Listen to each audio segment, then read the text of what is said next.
உலக தமிழர்கள் அனைவருக்கும் வணக்கம். நியூஸ் 7 தமிழுக்காக நான் தேவேந்திரன். இன்றைய தினம் தீர்வுப்பாலம் நிகழ்ச்சியில் நாம் பார்க்கக்கூடிய விஷயம் நாடக கலைஞர்களினுடைய நிலை. உலக நாடக தினம் நிகழக்கூடிய இந்த தினத்தில் அவர்களுடைய வாழ்க்கை நிலை குறித்து அறிவது அவசியம் என்று கருதுகின்றோம். அதே நேரத்தில் பல பிரச்சனைகளை சந்தித்து வருகின்றது நவீனம் அப்படிங்கிற ஒரு விஷயம். அதை தாண்டி சினிமா மாதிரியான பல்வேறு ஊடகங்கள் பெருகி கொண்டே இருப்பது நாடக கலைஞர்களை நலிந்து கொண்டே இருப்பதற்கான ஒரு மிக முக்கிய காரணமாக அமைஞ்சிருது.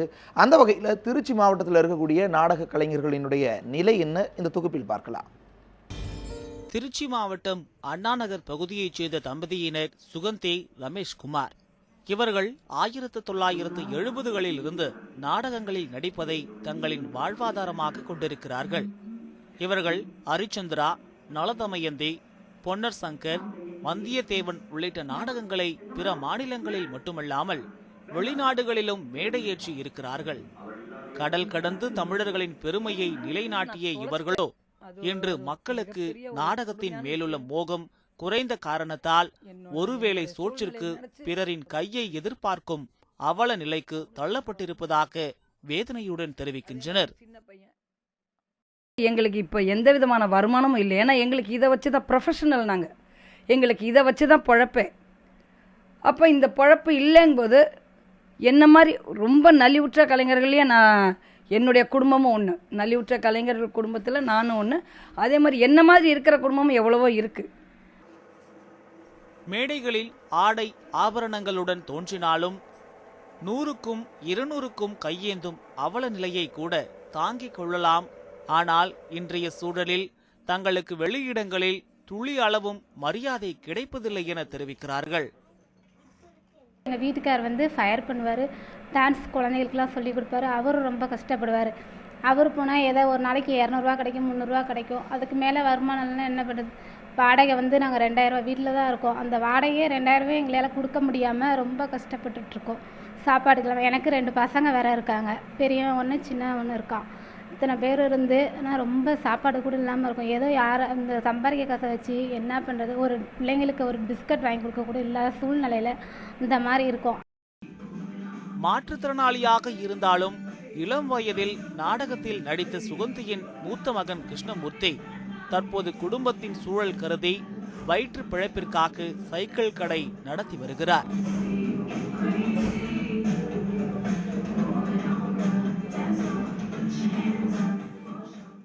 இப்போ நாடகங்கள்லாம் இந்த கலை நிகழ்ச்சிகள்லாம் குறைஞ்சி போனதுனால இப்போ நான் என்ன பண்ணேன், நான் சின்ன பிள்ளையில் ஒரு சைக்கிள் கடையில் போய் உட்காந்து படிக்கும்போதே சின்னதாக போய் அந்த வேலை கற்றுக்கிட்டதுனால இப்போ நான் ஒரு சைக்கிள் கடை வச்சு அதில் வர வருமானத்தை இப்போ என்னையும் இந்த ஊனத்தை பெருப்படுத்தாமல் என்னையும் ஒருத்தங்க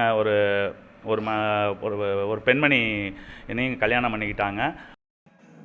சினிமா சின்னத்திரையின் தாக்கம் அதிகம் உள்ள இன்றைய காலகட்டத்தில் சுகந்தியின் 2வது மகனோ காலத்திற்கேற்ப நடனமாடி பிழைப்பு நடத்தி வருகிறார்.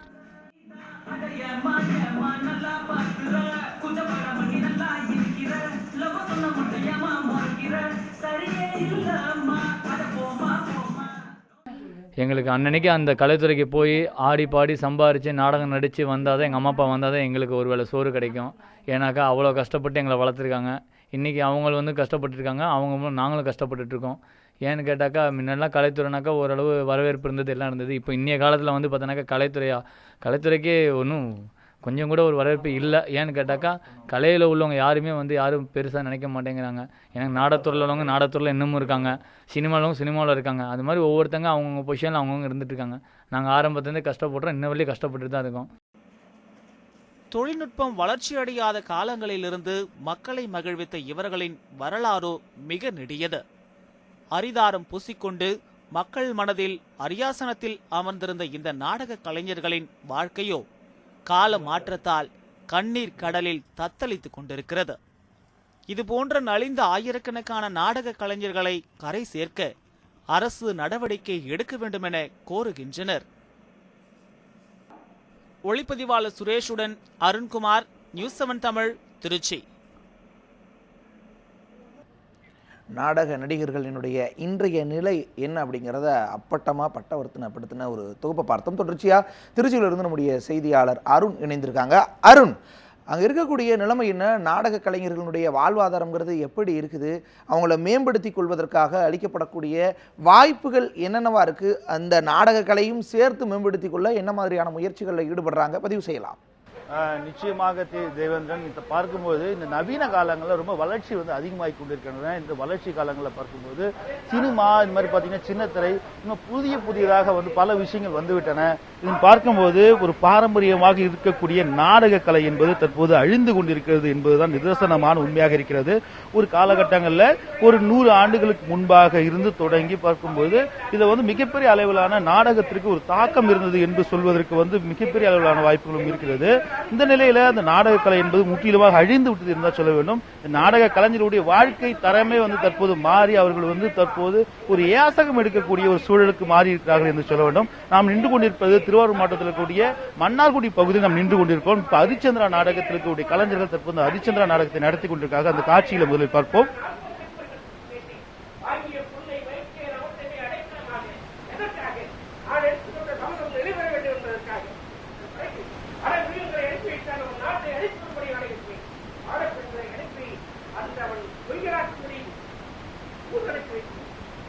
வணக்கம் சார். இப்போ இது என்ன நாடகம், இது ஹரிச்சந்திரா நாடகம் அப்படின்னு சொல்லியிருக்கீங்க. அப்படின்றப்போ இந்த ஹரிச்சந்திரா நாடகம் அப்படின்னு பல நாடகங்கள் போட்டுட்டு இருக்கீங்க. அப்படின்றப்போ இன்னைக்கு இந்த 2017 இந்த நாடக கலை எப்படி இருக்கிறது அப்படிங்கிறது முதல்ல ஒரு பதிவு செய்யும். ஐயா, நாடகத்தில் நான் நாடகத்துக்கு உலகத்துக்கு 40 வருஷம் ஆகுது. 1977 நான் முதல்ல நாடகத்துக்கு வந்தேன். அப்போ உங்களுடைய முன்னோர்கள் நாவல்பூண்டி என்என் ராமசாமி, காளாஞ்சிமட அழகிரிசாமி இந்த போன்ற பெயர் போடும் நடிகர்களோடு நடித்து வந்தோம். அப்பொழுதெல்லாம் கிராமங்கள் தோறும் நாடகம் நடந்து நாடக நடிகர்களும் நல்ல செழிப்போடு இருந்தார்கள், நாட்டு மக்களும் நடமோடு இருந்தார்கள். ஆனால் இப்போதைய காலகட்டத்தில் நாடக நடிகரின் நிலை மிகவும் மோசமாக இருக்கின்றது. போதுமான வருவாய் கிடைப்பதில்லை, கிராமங்கள் தோறும் நாடகம் நடத்துவதில்லை, நடிகரின் நிலையின் மிகவும் கேள்விக்குறியாக இருக்கிறது. அன்றாடம் அவர்கள் பிழைப்பதே செத்து பிழைக்க வேண்டிய ஒரு சூழ்நிலை இருக்கின்றது. இதை யாருமே கண்டுகொள்வதில்லை, அரசாங்கமும் கண்டுகொள்வதில்லை, அருகில் இருப்பவர்களும் கண்டுகொள்வதில்லை. எங்களுடைய நிலைப்பாடு ஒரு வருடத்திற்கு 3 மாதம் தான் எங்களுடைய பிழைப்பு. அந்த 3 மாதத்தில் கிடைக்கும் வருமானத்தை கொண்டுதான் நாங்கள் ஜீவன் நடத்த வேண்டியிருக்கின்றது. அப்படி இருக்கின்ற காலகட்டத்தில் இனிமேலாவது எங்களுடைய நிலைமையை அனைவரும் எண்ணி பார்த்து எங்களுக்கு ஒரு நல்ல வாழ்வை அளிக்குமாறு பணிவன்போடு கேட்டுக்கொள்கிறேன். சார், நீங்க சொல்லுங்க, இப்ப உங்களுடைய வேடம் என்ன வேடம் அப்படிங்கறத சொல்லுங்க. ஹரிச்சந்திரா அப்படின்றப்போ இப்ப இந்த ஹரிச்சந்திரா வேடம் நீங்க இருக்கீங்க. இதுல இந்த காட்சியில முக்கியமானது இந்த நாடகத்தினுடைய முக்கியமான கரு என்ன? ஹரிச்சந்திரா நாடகம் காலம் தொட்டு ஹரிச்சந்திர புராண நாடகத்தை நாங்கள் ஆண்டுகள் கிராமங்கள் தோறும் சிறப்பான முறையில் இந்த நாடகத்தை நடத்தி கொண்டு வருகிறோம். இப்பொழுது இந்த நாடகம் மிகவும் நலிவுற்று போயிருக்கிறது. என்று கேட்டால் பல கிராமங்களில் ஆபாசமான சில காட்சிகள்லாம் நடத்தி கொண்டிருக்கிறார்கள். அதில் பெண்கள் எல்லாம் போய் பார்க்க முடியாத அளவுக்கு இருக்குது. அது இது போன்ற நிகழ்ச்சிக்கு நாடகம் தொடர்ந்து அந்த கலையை காப்பாற்றுறதுக்கு நாங்கள் ரெடியாக இருக்கோம். இந்த கலையை நீங்கள் முதன்மை கிராமத்துக்கு கொண்டு போகணும். இந்த ஊடகங்களுக்கு என்னுடைய கேள்வி என்னன்னா, இப்போ இவங்க இருக்கக்கூடிய நாடகம் இப்போ மதிக்கப்படுதா? ஒரு காலகட்டத்தில் இப்போ எவ்வளவு சினிமாக்கள் வந்துருச்சு அப்படின்றப்போ உங்களுடைய நாடகத்தினுடைய சூழல் எப்படி இருக்கு, உங்களுடைய வாழ்க்கை எப்படி ஆகுது? வாழ்க்கைன்னா அது எங்களுக்கு ஒரு 3-4 மாதம் தான் இதனுடைய வாழ்க்கையை. அதுக்கு பிறகு இதை நம்பி தான் நாங்கள் இருக்கிறோம். ஆனால் அந்த காலத்தில் ஆண்டுகள் தோறும் நாடகமே கிராமங்கள் தோறும் நடக்கின்ற திருவிழா காலங்களில் நாடகம் இல்லாத ஊரே கிடையாது. அனைத்து கிராமங்களிலும் இந்த நாடகம் நடந்தது. இப்போதைக்கு அது இல்லை, அது குறைந்து கொண்டே இருக்கிறது. அது நம்ம குறையாவணும், அதை இதை கொண்டு போகணும். அதுதான் எங்களுடைய கருத்து. நீங்கள் சொல்லுங்கள், உங்களுக்கு என்ன வேடம் போட்டுருக்கீங்க அப்படின்னு சொல்லிட்டு, இது நீங்கள் எத்தனை ஆண்டுகளாக இந்த நாடகத்துறையில் இருக்கீங்க அப்படிங்கிறத சொல்லுங்கள். அதை தாண்டி எவ்வளோ நாடகத்தில் இப்போ என்ன வருவாய் இருக்கா, இப்போ வேற ஏதாவது வேலைக்கு போகிறீங்களா, இப்போ உங்களுடைய வாழ்க்கை எப்படி? ஹரிச்சந்திரா நாடகத்தில் சந்திரமதி என்ற வேடத்தில் நான் இருக்கேன். நான் சுமார் ஒரு 13 வயது இருக்கும்போது நாடகத்துறைக்கு வந்தேன். நான் அதுலேருந்து அப்போ இருந்த நாடக வளர்ச்சிக்கும் இப்போ இருக்கிற நாடக வளர்ச்சிக்கும் எவ்வளோ வித்தியாசங்கள் இருக்கிறது. இதனால் இப்போது உள்ள காலகட்டத்துக்கு இப்போதைக்கு இந்த வருமானம் எல்லாருக்குமே கொஞ்சம் இதாக தான் இருக்கும். அங்கங்கேக்கும் பல கலை நிகழ்ச்சிகள் நடத்தினா நாடக கலை கொஞ்சம் கொஞ்சமாக நலிவுற்று தான் வந்துக்கிட்டு இருக்குது. ஆனால் நாடகத்தை வைத்தான் குடும்பத்துக்கு உண்டான வருமானம், பிள்ளைகள் படிப்பு செலவு அனைத்தையும் இது அந்த 3 மாதத்துக்கு நாங்கள் வருமானத்தை வைத்து தான் பிறகு உள்ள 8 மாதத்துக்கு நாங்கள் குடும்பத்தை நடத்திக்கிட்டு இருக்கோம். அதனால் அதுக்கு அரசாங்கம் ஏதாவது ஒரு நல்ல வழிகாட்ட வேண்டும், நாடக கலைஞர்களுக்கு ஒரு நல்ல ஏதாவது திட்டத்தை கொண்டு வர வேண்டும். சொல்லுங்க, இப்போ நாடகம் இது இன்னைக்கு காலப்போக்கில் அழிஞ்சு போயிடும், காணாது போயிடும் போல இருக்கு அப்படிங்கிறத மறக்கப்படுது. அப்படின்றப்ப எப்படி காப்பாற்ற முடியுமா? இப்போ உங்களுக்கு வாழ்க்கை எப்படி இருக்கு? ஒரு நாடகத்துக்கு போனா எவ்வளவு உங்களுக்கு வருவாய் இருக்கு? அந்த வருவாயை வச்சு எத்தனை நாள் உங்களால் வாழ்க்கை நடக்கும்? சார், ஆரம்பத்தில் நாடக கலைக்கு காசு குறைச்சலாக இருந்தாலும் மரியாதை மாற்றங்கள் நிறையா இருந்துச்சு. ஒரு ஊருக்கு போனோம்னா நடிகர்களை வரவேற்கிற முறை, அவங்களுக்கு வரவேற்பு கொடுக்கறது, அவங்கள உபசரிக்கிறதெல்லாம் தனியாக இருந்துச்சு. இப்போ போய் ஒரு ஊரில் இறங்கிட்டோம்னா நாடகமா அப்படின்னு பார்த்து ஒரு நக்கல் பண்ணி சிரிக்க வேண்டிய சூழ்நிலை இருக்கு இன்னைக்கு. ஒரு நாளைக்கு எங்களுக்கு கிடைக்கிற ஊதியம் மிஞ்சி போனால் ஒரு 600 700 கிடைக்கும். அந்த 600 700 3 மாதம் தான் எங்கள் பொழப்பு. இந்த 3 மாதத்தில் அதை வச்சு நாங்கள் என்னென்ன செய்ய முடியுங்கிறது எங்களுக்கே ஒன்றும் புரியாத வேலை. எங்களுக்கு அதனில வேறு விவசாயமோ இல்லை வேறு சொந்த வியாபாரமோ இல்லை வளர்ச்சிரமோ எதுவும் கிடையாது. இந்த நாடகம் ஒன்றை நம்பி தான் நாங்கள் பிழைச்சிட்டு இருக்கோம். இந்த நாடக கலை இப்போ ரொம்ப மோசமாக இருக்குது. எங்கள் நிலைமையெல்லாம் இன்னும் வெளியில் சொல்ல முடியாமல் இருக்குது. கண்ணீர் விட்டு அழுகாத குறை ஒன்று தான் பாக்கி. அதனால் இந்த நாடக கலைஞர்களை மன்னார்குடி சுற்று வட்டாரத்தில் கிட்டத்தட்ட ஒரு 200 நாடக கலைஞர்கள் இருக்கும். 200 நாடக கலைஞருடைய வாழ்வாதாரமும் அப்படி தான் இருக்குது. யாருமே அதிக வசதி படைச்சவங்க கிடையாது, சொந்த நிலப்பலம் உள்ளவங்க கிடையாது. மிஞ்சி போனால் வீடு, குடியிருக்கிற வீடு சொந்த வீடாக இருக்கும். பாக்கி 3/4 பேர் வாடகை வீட்டில் தான் இருக்காங்க. இந்த வாடகையும் கொடுத்துட்டு பிள்ளைங்களையும் படிக்க வச்சுக்கிட்டு நாங்களும் ஜீவனாம்சம் பண்ணுறது ரொம்ப கஷ்டத்திலும் கஷ்டமாக இருக்குது. ஆனால் இது வரைக்கும் இதை எங்களை வசதி படைச்சவங்களோ இல்லை நிர்வாகத்தில் இருக்கிறவங்களோ இதுக்கு மாவட்ட அளவில் கிராமிய கலைஞர்கள் நலவாரியம்னு ஒன்று அமைச்சாங்க. அந்த நலவாரியங்களை அமைச்சு சிறந்த கலைஞர்களை தேர்ந்தெடுத்து வருடத்துக்கு ஒரு முறை விருது கொடுத்து ஒரு 2000 ரூபா பணம் கொடுத்து வாழ்த்துட்டு இருந்தாங்க. அதுவும் இப்போ இந்த 5-6 வருஷமாக அதுவும் கிடையாது. இதில் தமிழக அரசு கலைமாமணி விருது கொடுத்து எல்லாருக்கும் கௌரவிக்கிறாங்க. அதுக்கு முந்தையெல்லாம் நாடக கலைஞர்களுக்கு ஒரு வருஷத்துக்கு 4 பேருக்கு 5 பேருக்கு கொடுத்தாங்க. அதுவும் இப்போ கடந்த 7-8 வருஷமாக அதுவும் கிடையாது. அரசாங்கமும் எங்களை பார்க்கறது கிடையாது, மாவட்ட நிர்வாகமும் எங்களை பார்க்கறது கிடையாது. ஏதோ நாங்கள் கையை ஊனி காரணம் போட்டு எங்களுடைய வாழ்வாதாரத்தை நடத்திக்கிட்டு இருக்கோம். சொல்லுங்க, இப்போ நீங்கள் என்ன வேடம் போட்டிருக்கீங்க அப்படின்னு சொல்லுங்க. இன்னைக்கு இந்த மன ரீதியாக உங்களுக்கு இப்போ ஒன்றுமே இல்லை, வாழ்க்கையே இதுதான், நம்பி வந்தோம், பெருசாக ஆகணும்னு நினைச்சோம் அப்படின்றப்ப இன்னைக்கு எப்படி இருக்கு? இது மக்கள்கிட்ட நீங்கள் போய் சென்றடையும் போது சொல்லும் போது கேவலமாக பார்க்குறாங்க அப்படின்றப்போ ஏன் இந்த நாடக துறையில் இருக்குன்னு நினைக்கிறேன்? சார், இந்த நாடகம் தான் எங்களுக்கு பிழப்பு. அதாவது இந்த 3 மாதத்துக்கு தான் எங்களுக்கு, அதுக்கப்புறம் எங்களுக்கு பிழப்பு கிடையாது.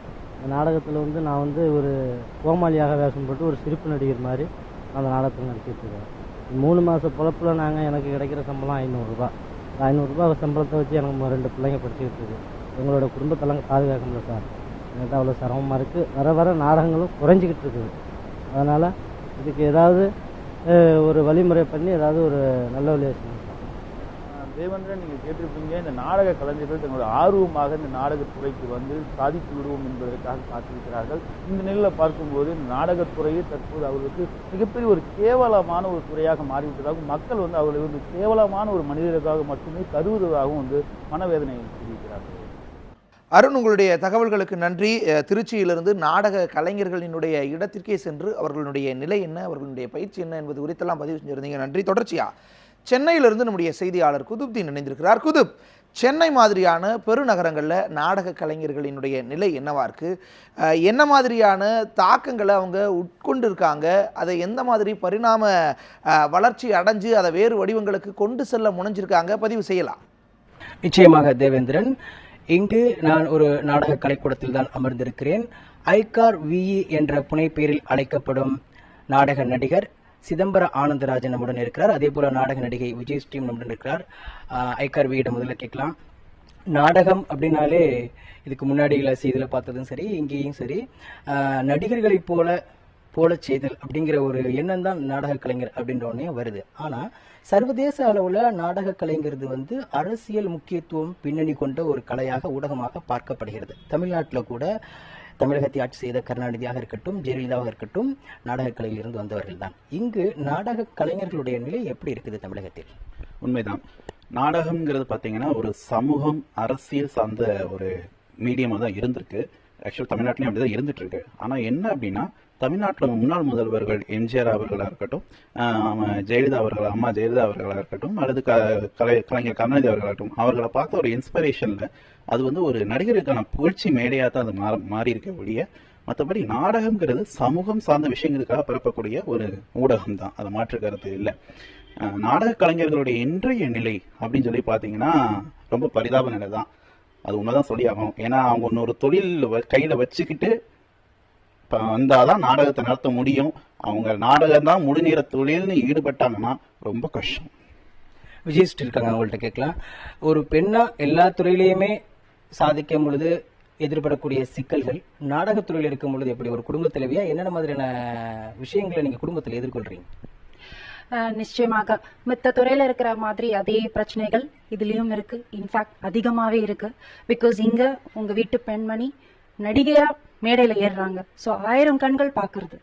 ஸோ குடும்பத்துல இருக்கிறவங்க எப்படி அதை ஏத்துக்கிறாங்கிறது பாத்தீங்கச்சு நாங்க வந்து நிறைய சாக்ரிஃபைஸ் பண்ண வேண்டியது. முக்கியமா ஒரு குடும்ப தலைவியா இருக்கிற போது நான் ஞாயிற்றுக்கிழமை குடும்பத்தோடு இருக்கக்கூடிய நேரங்களை ஒதுக்கிட்டு தியாகம் பண்ணிட்டு என் நடிகா சங்க கூட குரூப்போட வந்துட்டு நாங்க வந்து ரிஹர்ஸ் பண்ணுவோம், பெர்ஃபார்ம் பண்ணுவோம். ஸோ இதெல்லாம் ஏன் என்னோட பர்சனல் வேலைகளை விட்டுட்டு or personal I mean economically எங்களுக்கு தேவைப்பட எங்களோட வேலைகள்லாம் விட்டுட்டு நாங்க ஏன் இங்க வரோம் அப்படின்னாக்கா பரிபூர்ண ஆத்ம திருப்திக்காக தான். இப்போ இந்த ஆத்ம திருப்தி அப்படிங்கிற ஒரு விஷயத்த சொல்றீங்க. அதே சமயத்துல இன்னைக்கு சினிமாவுக்கு போகக்கூடிய, சினிமாவில் நடிக்கக்கூடிய வாய்ப்புகளை தேடி செல்லக்கூடிய பெண்கள் அதிகமாக இருக்கக்கூடியதை நம்ம பார்க்கிறோம். அதே போல நாடகத்துறைக்கு பெண்கள் ஆர்வம் காட்டி வரதுக்கு உள்ள சூழல் இங்க இருக்குதா? 6லேருந்து 65 வயசு வரைக்கும் இப்படிதான் இருக்கணும் அப்படிதான் இருக்கணும்ன்ற எந்த கட்டுப்பாடும் இல்லாம குண்டாவும் இருக்கலாம், ஒல்லியா இருக்கலாம், கருப்பா இருக்கலாம், வெள்ளையா இருக்கலாம். ஆனா உங்களுக்கு நல்லா நடிக்க வரணும். ஏன்னா இந்த தியேட்டர்ல பாத்தீங்கன்னா ஒன்லி 1 டேக் தான். பட் வேற நீங்க சினிமால போனீங்கன்னா உங்களுக்கு நிறைய டேக்ஸ் கொடுப்பாங்க, நிறைய chances to perform better. But இங்க பாத்தீங்கன்னா ஒரு டேக், அதுல நீங்க ஆடியன்ஸோட கை தட்டு வாங்கணும். அது சின்ன ரோலா இருக்கட்டும், ஒரு நிமிஷத்துக்கு நீங்க வந்தாலும் மக்கள் உங்களை இம்மீடியட்டா ரெக்கக்னைஸ் பண்றாங்க. ஸோ நிறைய பேர் வரணும். நான் இந்த தியேட்டர்ல பாத்தீங்கன்னா லேட் 30s தான் ஜாயின் பண்ணேன். காட்ஸ் கிரேஸ் நான் லீட் கேரக்டர்லாம் பண்றேன். இந்த வயசுக்கு நான் போய் ஒரு லீட் கேரக்டர் தியேட்டர்ல சினிமால பண்ண முடியுமான்றது கேள்விக்குறிதான். நிச்சயமா அது வந்து ஒரு அழகான கருத்தை சொல்றாங்க. அதாவது சினிமாவில வந்து ஒரு குறிப்பிட்ட வயசுக்கு அப்புறம் கதாநாயகியாக நடிக்க முடியாது, ஆனா நாடகத்தில் நடிக்கலாம் அப்படிங்கிறாங்க. அரசியல் தொடர்பாக கேட்கலாம். ஐக்கர்வி, நடிகர் சங்க தேர்தல் வரும்பொழுது அமோகமாக பேசப்பட்டவர்கள் நாடக கலைஞர்கள். நடிகர் சங்கம் எப்படி உங்களை கவனித்துக் கொண்டிருக்கிறது? அந்த கேள்வியிலேயே பதில் இருக்கு. பாத்தீங்கன்னா நடிகர் சங்கம் தேர்தலின் போது அமோகமாக பேசப்பட்டவர்கள் நாடக கலைஞர்கள். ஏன் அப்படி பேசணும்? ஏன்னா அவங்க கிட்ட ஒரு பரிதாபம் இருந்தது, அந்த சிம்பத்தியை வாங்கலாம் அப்படிங்கிற ஒரு விஷயம் தான். இப்ப நான் நாடக கலைஞனா வந்து நான் ரெஜிஸ்டர் பண்ண போறேன் அப்படின்னா அது தென்னிந்திய நடிகர் சங்கமா இருக்கட்டும், இல்ல வேற ஏதோ ஒரு கவர்மெண்டோட இதா இருக்கட்டும், தென்னிந்திய நடிகர் சங்கம் பாத்தீங்கன்னா மினிமம் 50,000 இருந்து கேட்கறாங்க. அதெல்லாம் வந்து ஒரு நாடக கலைஞனால சத்தியமா முடியாது. ஏன்னா நாங்க நாடகங்கள் தெரிவித்த நாடகங்கள் நான் பண்ண போனோம் அப்படின்னா எனக்கு கிடைக்கக்கூடிய வருமானம் மிஞ்சி போனா 200 ரூபா. அந்த ஒரு மாசத்துல எனக்கு ஒரு 10 நாடகம் கிடைக்கும். அப்ப எனக்கு மாச வருமானமே 2000 ரூபா. அந்த 2000 வச்சுட்டு நான் எப்படி வந்து நான் ஒரு 50,000 25,000 வந்து நான் மெம்பர்ஷிப் கட்ட முடியும்? அப்படி ஒரு மெம்பர்ஷிப் எனக்கு எதுக்கு? முதல்ல நான் அந்த கேள்வி கேட்கிறேன். ஒரு மெம்பர்ஷிப் கொடுக்கறதுக்கு, ஒரு நாடக கலைஞருக்கு மெம்பர்ஷிப் கொடுக்கறதுக்கு எதுக்காக அவ்வளவு பெரிய அமௌண்ட்? தமிழகத்துல ஆங்கில நாடகங்களுக்கு என்ன மாதிரியான வரவேற்பு இருக்குது? ஆங்கில நாடகங்களுக்கு கண்டிப்பா வரவேற்பு இருக்கு. அதுக்குன்னு ஒரு குறிப்பிட்ட வட்டாரங்கள் இருக்கு. நல்ல படித்தவர்கள், அதே நேரத்தில் சமூக ஆர்வம் கொண்டவர்கள் எல்லாருமே அந்த இதுக்கு வராங்க. ஈவன் உமன்ஸ் கிறிஸ்டின் காலேஜ் இருக்கட்டும், இல்ல MCC Madras Christian college students எல்லாம் கூட அதை ஆர்வம் பார்ட்டிசிபேட் பண்றாங்க. நாங்க கூட நிறைய ஞானியா அவர்கள் எழுதிய வட்டம் இதெல்லாம் பாத்தீங்கன்னா ஒரு ரீமேக்கிங் இஷ்யூ தான். எங்க இங்கிலீஷ் நாடகங்கள் தான். அதெல்லாம் வந்து நான் கூட இப்ப வந்து ஆல்ஃபால ஜான் ரைடன் ஆல்ஃபால வந்து ஸ்கிரிப்ட் எழுதிட்டு இருக்கேன். இப்போ வந்து அரசு சார்பா வந்து பண்பாட்டுத்துறையின் கீழே தமிழக இயலிசை நாடக மன்றம் இருக்குது. அரசு என்ன செய்யணும்னு நீங்க எதிர்பார்க்கறீங்க? உங்களுடைய கோரிக்கைகளை பதிவு செய்யலாம். தமிழ்நாடு இயலிசை நாடக மன்றம் பாத்தீங்கன்னா அவங்க அந்த நாடகம் ஆரம்பிச்சதுக்கு அப்புறம் விஷயங்கள் எல்லாத்தையும் நல்லா அழகா பண்றாங்க. அது ப்ராப்ளம் இல்லை. அவங்க வந்து பாத்தீங்கன்னா எவ்ரி இயர் வந்து பாத்தீங்கன்னா குறிப்பிட்ட ஃபண்ட் ஒதுக்கவும் எல்லா வகையான நாடகங்களையும் கூட்டு சேர்த்து ஒரு நாடக நிகழ்ச்சிகள் அரேஞ்ச் பண்றாங்க. சந்தோஷம். அதே நேரத்தில் ரயில்வே கன்செஷன்ஸ் எல்லாம் பாத்தீங்கன்னா எஸ்வி சேகர் சார் இருந்தாங்க முன்னாடி, அங்க வாங்கி கொடுத்தாங்க. அதெல்லாம் வந்து நல்ல ஹாப்பியான விஷயம் தான். பட் நான் ஒரு நாடக கலைஞரை நான் என்ன எதிர்பார்க்கறேன் அப்படின்னா, ஒரு நாடக நடிகனாவோ இல்ல ஒரு என்னுடைய நாடக குழுவையோ நான் ரிஜிஸ்டர் பண்ற போற இடத்துல எனக்கு அந்த பெரிய அமௌண்ட் சத்தியமா சாத்தியப்படாது. என்னால முடியல. நான் வேற வழியே இல்லாம என்னுடைய ஸ்ரீ தாயார் கலை கொடுத்தா நான் எம்எஸ்எம்இல போய் ரிஜிஸ்டர் பண்ணிருக்கேன். தேவேந்திரன், நீங்க தொடக்கத்துல கேட்டது மாதிரி சென்னை போன்ற பெருநகரங்கள்ல இப்பவும் நாடகத்துக்கு வரவேற்பு இருக்கு அப்படிங்கறதா இவங்களுடைய கருத்துக்கள் தெரிய வருகிறது. அதே சமயத்துல அரசு இந்த நாடகக்கலையை ஊக்குவிக்கிறதுக்கு இன்னும் நடைமுறைகளை எளிமைப்படுத்த வேண்டும், சப்சிடி மாதிரியான உதவிகள் அவங்களுக்கு வழங்கணுங்கிற கருத்தை தான் திரும்ப திரும்ப அவங்க வலியுறுத்துறாங்க. தேவேந்திரன், குதுப்தீன், உங்களுடைய தகவல்களுக்கு நன்றி. ரொம்ப முக்கியமான தகவல்களை பதிவு செஞ்சிருந்தீங்க. மேற்கத்திய கலாச்சாரத்தை ஏற்றுக்கொள்ளக்கூடிய சென்னை மாதிரியான ஒரு பெருநகரங்களில் இந்த கலைஞர்களினுடைய நிலை என்ன அப்படிங்கிறத பதிவு செஞ்சிருந்தீங்க. ஆனால் அதே நேரத்தில் தமிழகத்தில் இயல், இசை, நாடகம்னு எல்லாமே தழைத்தோங்கிய அந்த தஞ்சை மண்டலத்தில், சோழ மண்டலத்தில் இப்போதைய நிலை என்ன அப்படிங்கிறது குறித்து இந்த தொகுப்பில் பார்க்கலாம். நடிகர் திலகம், சிவாஜி கணேசன் போன்ற புகழ்பெற்ற பல கலைஞர்களை உருவாக்கியது தஞ்சாவூர் நாடக சபாக்கள் தான். அப்படி மிகப்பெரிய நபர்களை வளர்த்தெடுத்த தஞ்சை நாடக குழுக்களின் நிலையும் இன்று பரிதாபகரமாக உள்ளது. நாடகக்கலை அழிவினால் ஒரு காலத்தில் கொடிகட்டி பறந்த நாடக நடிகர்களின் நிலையும் இன்று பரிதாபமாகவே உள்ளது.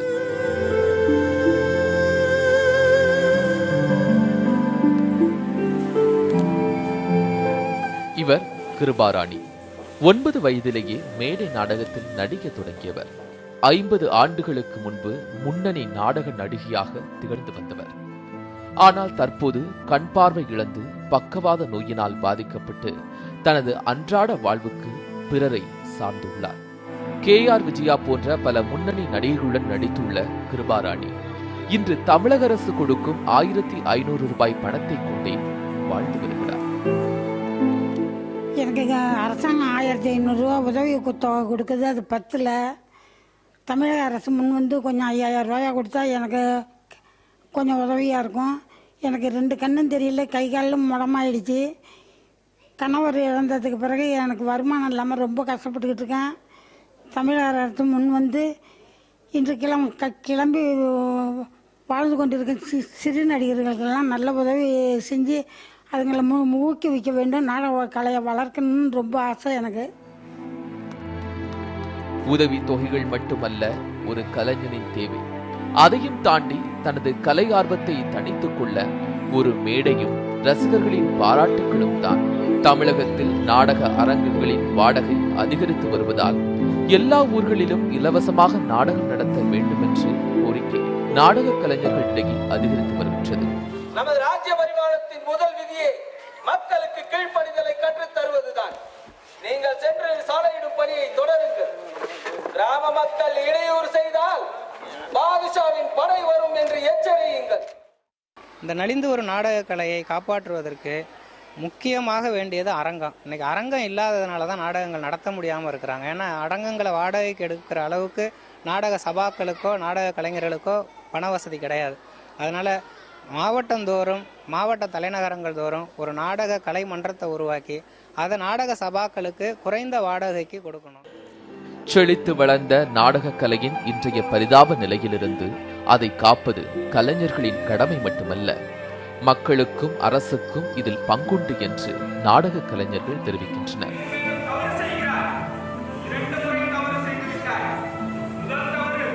எஸ். வெங்கடேஷ், நியூஸ் 7 தமிழ், தஞ்சாவூர். இப்போ சினிமா சூப்பர் ஸ்டார்கள், நடிகர்கள் எப்படியோ அப்படி தான் அப்போ நாடக கலைஞர்கள் ஒரு உச்சத்தில் இருந்தாங்க. அவங்களுடைய நிலையை தான் நம்ம இந்த தொகுப்பில் பார்த்தோம். தொடர்ச்சியாக இந்த நாடக கலைங்கிறது வெவ்வேறு வடிவங்களில் வழங்கப்பட்டு வந்துட்டு இருந்துச்சு. அதில் ஒரு வடிவம் தான் பொம்மலாட்டம். இந்த பொம்மலாட்ட கலையை மேற்கொண்டவர்களுடைய நிலை என்ன? சேலத்திலிருந்து ஒரு தொகுப்பை பார்க்கலாம். இன்று இரவு நடப்படி நாடக ஆர்ப்பாட்ட ஆரம்பிச்சாரவில்லை. அனுமரம் வருக, ஆதரவு தருக. நன்றி, வணக்கம். இது பொம்மலாட்டம். கலைஞர்கள் தங்கள் நாடகத்திற்காக மக்களுக்கு விடும் அழைப்பு. தமிழகத்தின் மிக பழமையான கலைகளுள் ஒன்று இந்த பொம்மலாட்டம். 1965 தன்னுடைய தாத்தாவிற்கு துணையாக பொம்மலாட்டத்தை இயக்க வந்த கோவிந்தராஜுக்கு துணையாக இன்று எந்த இளைஞரும் இல்லை. ஆரம்பத்தில் 30 நாட்கள் வரை நடந்த இந்த பொம்மலாட்டம் இன்று 10 நாட்களாகிவிட்டது என்றும், தனக்கு பிறகு இந்த கலையை வளர்க்க யாரும் இல்லை என்றும் வருத்தப்படுகிறார் கோவிந்தராஜ். ஆரவல்லி பெண்கள் ஒரு கீரி பிள்ளையாகவும் தோணுகிறது. கீரி பிள்ளை நாகனை கண்டா விட போகுதான், அது கடித்து துண்டித்து விடும். ஆமா, அதனால் இந்த பொம்மலாட்டம் 1965 எங்கள் தாத்தா காலத்தில் இது ஆரம்பிச்சதுங்க. இது ஆரம்பித்து எங்கள் தாத்தா இதை செஞ்சுட்டு இருந்தாருங்க. அதுக்கு பின்னாடி எங்கள் ஐயா செஞ்சுட்டு இருந்தாருங்க. அப்போ எங்கள் தாத்தா எங்கள் ஐயா இந்த பொம்மலாட்டம் செய்கிற காலத்தில் நிறைய வரவேற்பு இருந்ததுங்க. அப்போது காரணம் என்னென்னா, அப்போ டிவி கிடையாது. கிட்டத்தட்ட ஒரு 15 கிலோமீட்டர்லேருந்து சாயந்தரம் 5 மணிக்கு 6 மணிக்கே வந்துடுவாங்க. அப்புறம் அப்படியே ஒரு இடத்துல நாங்கள் இந்த நாடகம் குழு அமைச்சோம்னா 30 நாள் 40 நாள் இது நாடகம் நடத்திட்டு இருக்கோம். அப்போ 17 பேர் கொண்ட குழு 7 பேர் கொண்ட குழுவாக சுருங்கிவிட்டது. சுமார் 25 கிலோ எடை கொண்ட பொம்மைகளை இயக்குவதுடன் நிமிடத்திற்கு நிமிடம் கதாபாத்திரங்களின் வித்தியாசத்தை குரல்களை காட்டி பல குரல்களில் பேசுகிறார் இவர். குரல்களை அடிக்கடி மாற்றுவதால் ஏற்படும் உடல்நலக் குறைவும் அதனால் ஏற்படும் பாதிப்பை விட தொழில்நுட்ப வசதிகளால் பொம்மலாட்டத்திற்கு ஏற்படும் மவுசு குறைவது தன்னை மிகவும் பாதிப்பதாக சொல்கிறார் கோவிந்தராஜு. ராஜபார்ட் வில்லனா பேசுறப்ப, ஏய் யார் நீ, எதுக்கு வந்த அப்படின்னுவோம். அதே சிறிய பாட்ட பேசுறப்ப, ஏங்க என்னங்க வாங்க அப்படின்னு கொஞ்சம் தாழ்மையா பேசணும். அந்த பெண் குரலா, ஆண் குரலுக்கு கொஞ்சம் ஏத்தி பேசணும். இப்படியெல்லாம் ஏத்தி இறக்கி பேசினாதான் அங்க பாக்குற ஜனங்களுக்கு கவர்ச்சியா இருக்கும். நம்ம இப்ப சாதாரணமா ஒரே மாதிரி பேசணும், எல்லாம் ஒரே மாதிரி போவோம். எந்தெந்த ஆக்கிட்டுக்கு எப்படியோ அப்படி கொஞ்சம் சுறுசுறுப்பாகவும் பேசணும், கோபமாகவும் பேசணும், அழுவுற அப்படியும் பேசணும். அதுக்கு தகுந்த நாங்க செய்வோங்க. எங்க கலைஞர்கள் எல்லாருமே செய்வாங்க. எங்க கலைஞர்களுக்கு இதனால அரசாங்கத்தில் எந்த உதவியும் கிடையாது. நம்ம அரசாங்கம் தான் உதவி செய்யணும்.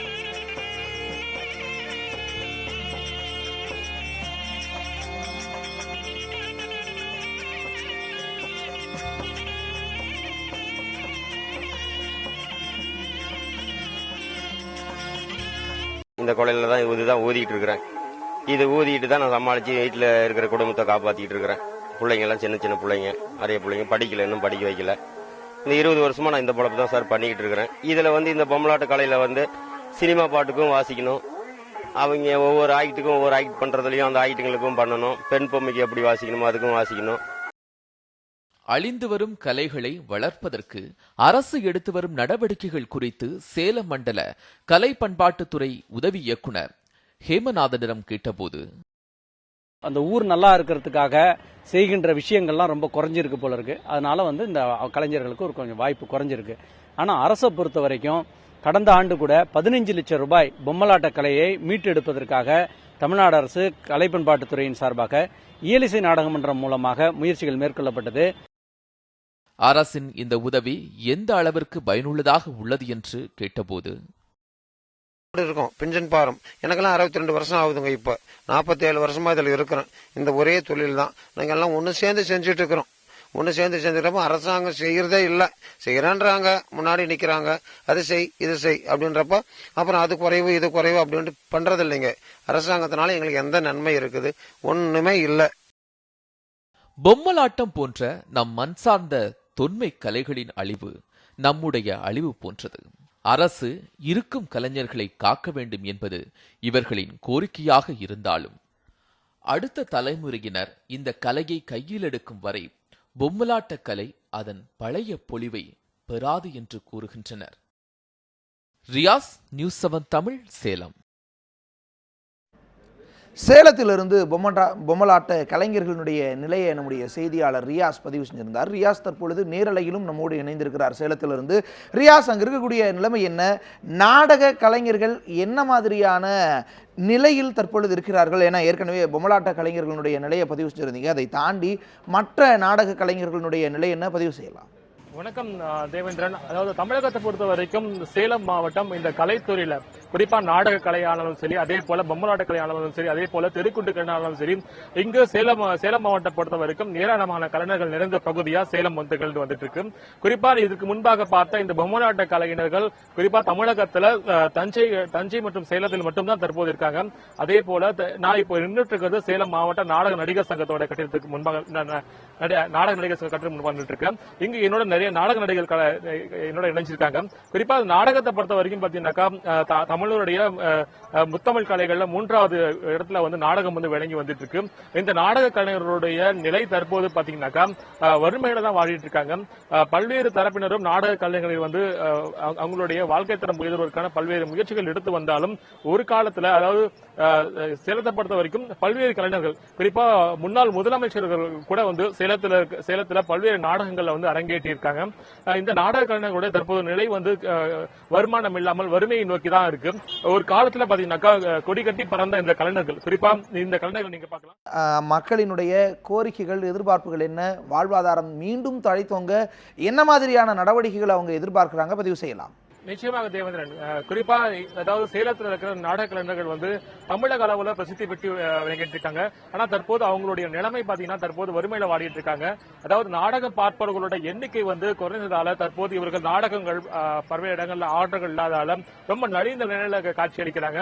தற்போது என்னுடைய நாடக நடிகர்கள் இணைஞ்சிருக்காங்க. குறிப்பா இவர் வந்து சிகாமணி தமிழகத்துல வந்து பல்வேறு இடங்கள்ல தொடர்ச்சியான நாடகங்கள்ல நடத்தி வந்தார். தற்போது இவரிடம் பேசலாம். சார் வணக்கம். இன்னைக்கு நாடகத்தில் வாழ்த்துக்களை தெரிவிச்சுக்கிறோம். உங்க நாடக நடிகருடைய நிலைமை இப்ப எப்படி இருக்குங்க? எல்லாருக்கும் வணக்கம். இன்னைக்கு நாடக தினம். உங்க எல்லாருக்கும் எங்க நாடக நடிகர் சங்கத்தின் சார்பா நான் வணக்கத்தை தெரிவிச்சுக்கிறேன். நாங்க எத்தனையோ நாடகங்கள்ல நடிச்சிருக்கோம். அதுல ஒரு சின்ன இடத்துல எல்லாரையும் வணக்கம் சொல்லி கூப்பிடுவோம். முதல்ல நாடகம் ஆரம்பிக்கும் போது, சீர் தமிழகமே செழித்திடவே ஜெகமதிலே நலமுரணாமே வாழ்வதிலே நாம் இன்பமே கொள்ளுவோம், பாரதிலே நாம் இன்பமே வெல்லுவோம், வா தமிழனிசை பாடி மகிழுவோம், தமிழனிசை பாடி மகிழுவோம்.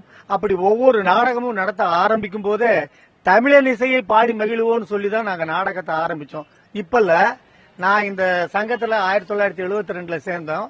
ஏறக்குறைய 45 வருஷமா குறைந்தபட்சம் ஒரு 15,000-16,000 மேடை ஏறி இருப்போம். நாடகங்கிறது அன்னைக்கு எல்லாரும் ரசிச்சாங்க. அது சந்தோஷமா இருந்துச்சு. இந்த நம்ம நாடக நடிகர் சங்கம் அன்னைக்கு கூரக்கொட்டையா இருந்தப்போ நம்முடைய புரட்சி தலைவர் எம்ஜிஆர் இங்க சேலத்துல நியூ சினிமாவுக்கு ஒரு விழா மேடைக்கு வந்திருந்தாரு. அப்ப நம்ம எல்லாருமே போய் கேட்டோம், ஒரு கட்டடம் கட்டுற மாதிரி ஏதாச்சும் உங்க ஒரு நிதி செய்யுங்கன்னு சொல்லும்போது எங்க சங்கத்துக்குன்னு பிளாங்க் செக் எழுதி கொடுத்தாரு. அன்னைக்கு நமக்கு அவ்வளவு விவரம் பத்தாது. ஒரு 300 ரூபாய் எழுதி அதை வாங்கி நம்ம இந்த இடத்துல ஒரு கூரைக்கொட்டாயை போட்டோம். 1950வது வருஷத்துல நாடக தொழிலாளர் சங்கம் அப்படின்னு ஆரம்பிச்சு இந்த இடத்துல நாங்க சங்கம் நடத்திக்கிட்டு வந்திருக்காங்க. 1972ல இதை வந்து அங்கீகாரம் பண்ணி அன்னிலிருந்து நாங்க தமிழ்நாடு அரசுக்கு கணக்கு காட்டி இந்த சங்கத்தை நாங்க நிர்வகிச்சுட்டு வர்றோம். இன்னைக்கு ஒவ்வொரு நிர்வாகிகளா வர வர அவங்களுடைய திறமையை வச்சு அங்க இங்கன்னு கொஞ்சம் வசூல் பண்ணி அங்க இங்கன்னு கேட்டு பிடிச்சு இன்னைக்கு இந்த அளவுக்கு நாங்க கட்டடத்தையும் செஞ்சு வச்சிருக்கோம். இங்க வந்து நம்முடைய நடிகர் சங்கத்துக்கு சீர்காழி கோவிந்தராஜன் தான் குடிதண்ணீர் குழாய் போட்டு கொடுத்தாரு. முக்கியமான ஒரு விஷயம், சேலம் மாவட்டத்தை பொறுத்த வரைக்கும் நாடக கலைஞர்கள் எவ்வளவு பேர் இருக்கீங்க, அவங்களுடைய நிலைமை இப்ப எப்படி இருக்குங்க? ஒரு 210 இருந்து 220 பேர் வரைக்கும் இன்னைக்கு இருக்கோம். அன்னைக்கு 600-700 பேர் இருந்தோம். எல்லாம் குறைஞ்சு இப்ப உண்மையான கலைஞர்களை மட்டும்தான் நாங்க இங்க சேர்த்துறதுன்னு முடிவுக்கு வந்த பின்னால சும்மா இந்த மூட்டை தூக்குறவங்க அவங்க இவங்க எக்ஸ்ட்ராவா சும்மா சேர்த்து வச்சிருந்தவங்க எல்லாம் இப்ப இருக்கிற நிர்வாகம் தள்ளிடுச்சு. அதனால உண்மையான கலைஞர்கள் மட்டும் இங்க இருக்காங்க. இந்த கலைஞர்களா இருக்கிற நாங்க எங்கேயும் ஒரு வாட்ச்மேன் வேலை கூட போக முடியாது. போனாலும் சேர்த்திக்கிறது இல்ல. ஏன்னா நாடகம் வந்தா ஓடி போயிடுவேண்டா அப்படின்னு சொல்லி அன்னைக்கு காலத்துல ஒரு 10 வருஷம் 15 வருஷத்துக்கு முன்னெல்லாம் ஒரு மாசத்துக்கு 30 நாள்னா 25-26 நாடகம் ஆடுவோம்.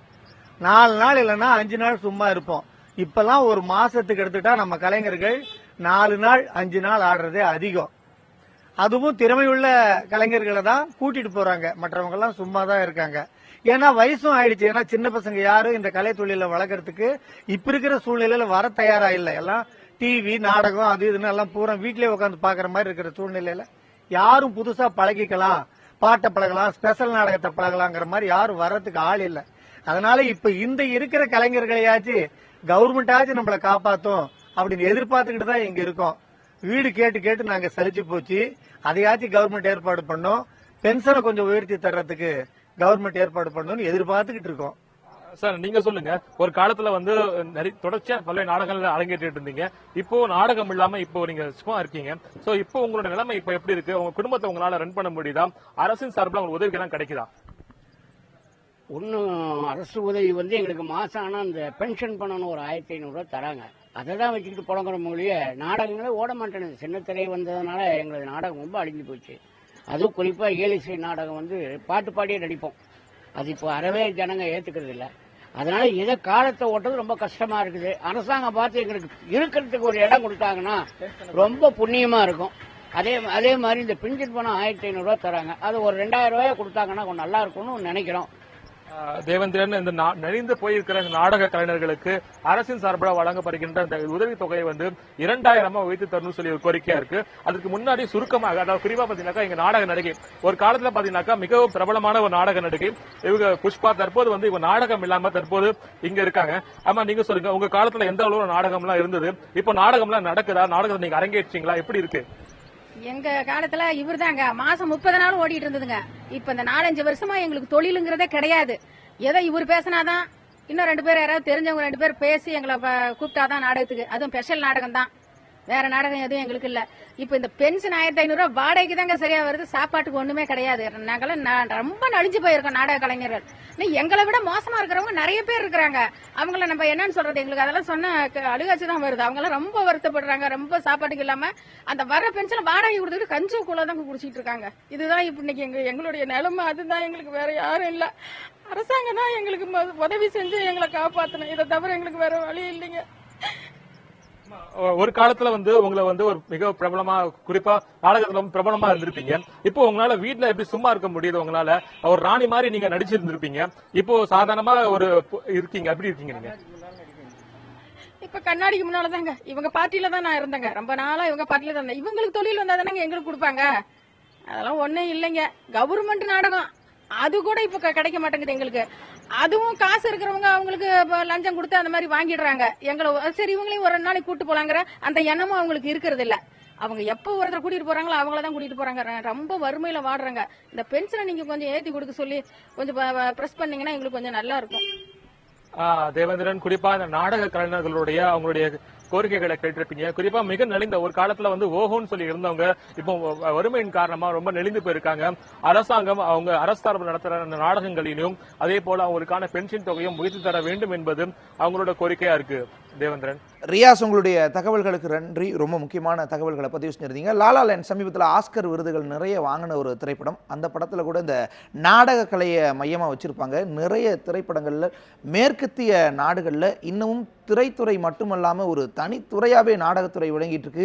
திரையரங்குகளை காட்டிலும் கூடுதலான நாடக கலையை நேசிக்கக்கூடிய மக்கள் அவங்களுடைய அந்த நிலையை வந்து இன்னமும் மேம்படுத்திக்கிட்டே இருக்காங்க.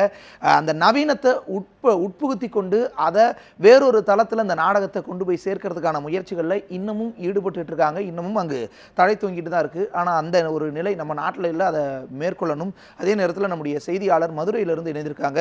வினோத், தற்பொழுது மதுரை மாவட்ட அந்த நாடக கலைஞர்கள் என்ன மாதிரியான சூழல்ல இருக்காங்க? அவங்களோட கோரிக்கைகள்லாம் என்ன? பதிவு செய்யலாம். வணக்கம் தேவேந்திரன். அதாவது சரித்திரம், இதிகாசம், புராணம் என பல தகவல்களை தலைமுறை தாண்டி கடத்தி சென்ற நாடக கலை வந்து தற்பொழுது அழிவின் விளிம்பில் வந்து நின்று கொண்டிருக்கின்றது.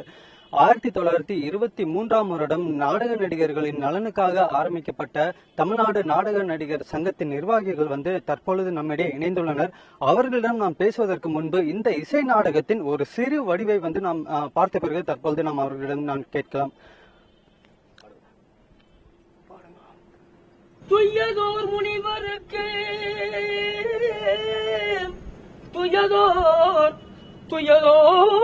முனிவருக்கு தொல்புவி அரசுதந்தேன் சிவமே கைப்பொருள் தனை இழந்தேன் இந்த பாவினான் கை பொருள் தனை இழந்தேன் காரிகை மகனை விட்டு தெய்வமே தெய்வமே தெய்வமே தெய்வமே தெய்வமே தெய்வமே.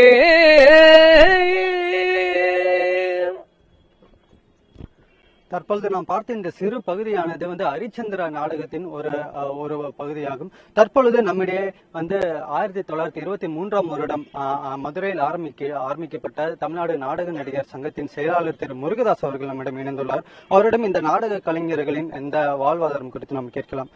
சார் வணக்கம். அதாவது இந்த நாடக கலைஞர்களுடைய வாழ்வாதாரம் வந்து தற்பொழுது மிகவும் நலிவடைந்து வந்து கொண்டிருக்கிறது. அதாவது நாடகங்கிறது ஒரு அழிவின் விளிம்பில் இருக்கு. இதை பாதுகாக்கிறதுக்காக நீங்க என்ன மாதிரியான நடவடிக்கைகள் உங்க சங்கம் சார்பில் எடுத்துட்டு வரீங்க? நலிந்து வரும் நாடக கலை நிகழ்ச்சிக்காக எங்கள் மதுரை தமிழ்நாடு நாடக நடிகர் சங்கத்திற்கு வருகை இருந்திருக்கும் நியூஸ் 7 தொலைக்காட்சி நிறுவனத்தாருக்கும் மற்றும் அதில் பணிபுரிய அன்பான நண்பர்கள் அனைவருக்கும் எங்களது தமிழ்நாடு நாடக நடிகர் சங்கத்தின் சார்பாக நன்றியையும் வணக்கத்தையும் தெரிவித்துக் கொள்கிறோம்.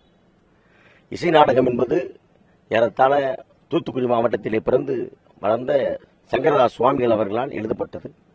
67 நாடகங்களை எழுதியுள்ளார்.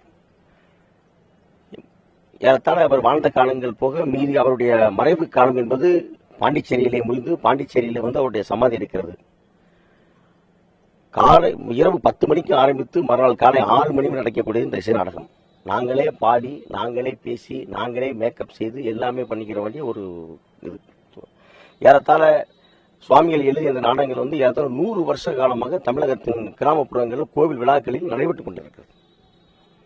இன்றைய காலகட்டத்தில் வந்து இந்த நாடகக்கலை என்பது சுவாமிகள் எழுதிய நாடகங்களில் வந்து நிறைய நாடகங்கள் நடத்தப்படலையே தவிர வந்து நாடகங்களுக்கு குறைவு கிடையாது. நாடகங்கள் எப்பவும் போல நடந்துதான் இருக்கு. மற்றபடி ரசிகர்களோட ரசிப்புத்தன்மை என்பது குறைந்து விட்டது. அதற்கு காரணம் இன்றைய வந்து ஊடகங்கள் நிறைய வந்துருச்சு. ஒரு 10-30 வருஷத்துக்கு முன்னாடி வந்து சினிமா தேட்டர் இருந்துச்சு, வேற எதுவுமே கிடையாது. இன்னைக்கு செல்போன் கையில் வச்சிருச்சு, உலகத்தை கையில் வச்சுட்டு எல்லாம் பார்க்க ஆரம்பிச்சிட்டோம். நிறைய விஷயங்கள், வெவ்வேறு விஷயங்கள் புதுசா ஊடகங்கள் வர்றதுனால வந்து எல்லாரோட கவனமும் மாறிடுச்சு. அதான் சார், இப்போ ரசிகர்களின் ரசிப்பு தன்மை மாறிடுச்சுன்னு சொன்னீங்க. அதற்கேற்ற மாதிரி உங்களை மாத்திக்க நீங்க தயாரா இருக்கீங்க? இல்ல, அது முடியாது. என்ன காரணம் அப்படின்னா, சுவாமிகள் எழுதுற நாடகங்கள் எல்லாமே ஒவ்வொரு கதை உள்ளது. அதுல வந்து நம்ம வந்து சந்தர்ப்பங்கள் சூழ்நிலைகளுக்காக வந்து சின்ன ஏதாவது விஷயத்தை மாற்றத்தை கொண்டு வரணும்னு நினைச்சாலும் வந்து முடியாது. ஏன்னா கதையோட கரு மாறி போகும்.